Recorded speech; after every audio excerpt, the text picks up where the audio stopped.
guys, it's Amber from Amber Eats Books, and today I'm bringing you my next 5 TBR.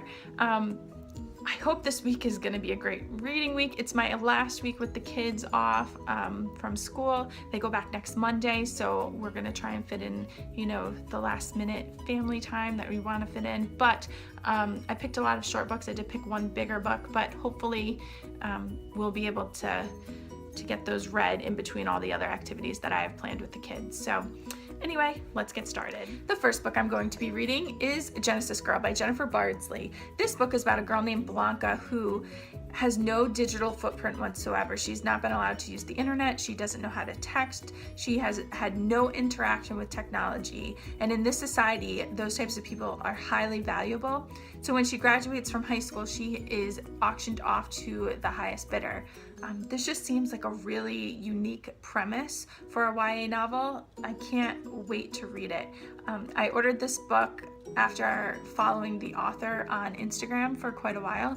Her name is the YA Gal, and she actually, when you ordered the book, offered to send you things, and it came with this cute little bookmark as well as a few other little things.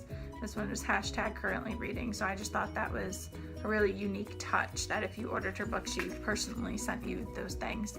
So I really can't wait to read this, and I will let you guys know how it is. The next book I'm going to be reading is The Ocean at the End of the Lane by Neil Gaiman. I love this cover, I really do. I'm just going to read the synopsis. A middle-aged man returns to his childhood home to attend a funeral. Although the house he lived in is long gone, he is drawn to the farm at the end of the road, where, when he was 7, he encountered a most remarkable girl, Letty Hempstock, and her mother and grandmother. He hasn't thought of Letty in decades, and yet as he sits by the pond, a pond that she claimed was an ocean, behind the ramshackle old farmhouse, the unremembered past comes flooding back. And it is a past too strange, too frightening, too dangerous to have happened to anyone, let alone a small boy. 40 years earlier, a man committed suicide in a stolen car at this farm at the end of the road. Like a fuse on a firework, his death lit a touch paper and resonated in unimaginable ways.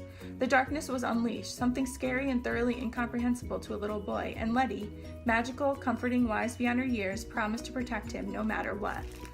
This just sounds amazing. I know it's had a few mixed reviews on BookTube that I've seen, but that hasn't deterred me from wanting to read it, so this is the week that I'm going to get this one read.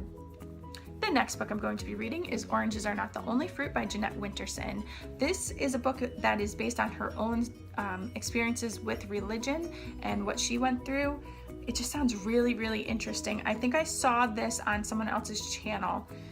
Not quite sure whose channel it was, but they recommended it as a must-read. So when I saw it in my local library, I had to pick it up. I had to read it, and I figured it's so thin that coupled with the other books I'm going to be reading this week, it would just be something that I wouldn't have a lot of trouble getting through. So I can't wait to read it.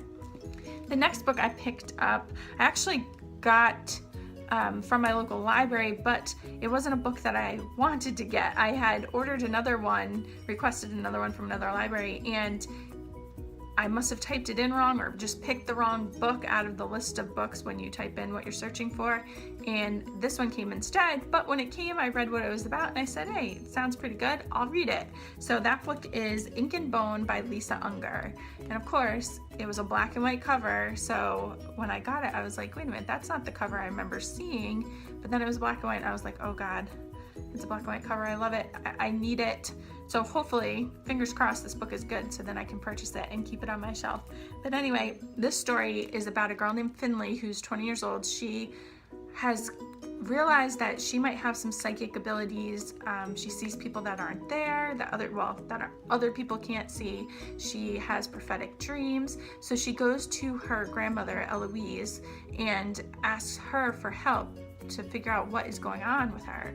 While she's there, there's another woman whose daughter has been missing, and she enlists the help of a detective who actually works with Eloise, and they go on this journey to find this girl and to figure out what happened to her. So it just sounds really interesting. It sounds like something I would totally have picked up on my own. It's just funny because this was a total accidental book, but sometimes accidents are meant to happen. So I hope this book is really good. I'll let you guys know. The next book I'm going to be reading is The Black Prism by Brent Weeks. Now this is a big one. This is a big book. That's why most of the other books that you saw on this TBR are, quite a bit thinner because I just knew that this one was probably going to take me a couple of days to get through. I'm a fast reader, but I'm not that fast. I don't think I could get through this in one day. So probably a 2 to 3 day book right here. This book I saw on Reagan's channel over at the Peruse Project.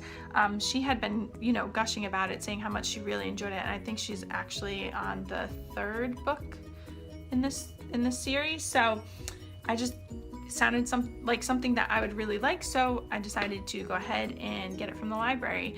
I'll just read you what it's about. It says, Gavin Guile is the Prism, the most powerful man in the world. He is a high priest and emperor, a man whose power, wit, and charm are all that preserves a tenuous peace.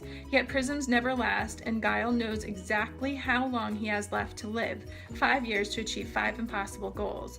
But when Guile discovers he has a son born in a far kingdom after the war that put him in power, he must decide how much he's willing to pay to protect a secret that could tear his world apart.